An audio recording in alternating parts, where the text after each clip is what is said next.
ওয়াদ-দুহা, আলোর শপথ, ওয়াল-লাইলি ইযা সাজা, নিঝুম নিস্তব্ধ রাতের শপথ। সুবহানাল্লাহ পড়েন। প্রথমে আল্লাহ দুইটা কসম কাটলেন। কয়টা? দুইটা। প্রথমে দোহা, প্রভাতের সূর্য কিরণের শপথ, আলোর শপথ। এরপরে অন্ধকারের শপথ কাটলেন।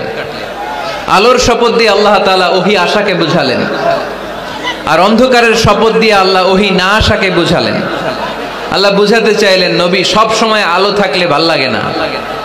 24 ঘন্টায় যদি সূর্যের আলো, এখনো সূর্যের আলো, সকালেও সূর্যের আলো, খালি আলো আর আলো, ভাল লাগবে? কথা বলেন না কেন? আবার 24 ঘন্টায় ঘুটঘুটে অন্ধকার, কোনো আলো টালো নাই, ভাল লাগবে?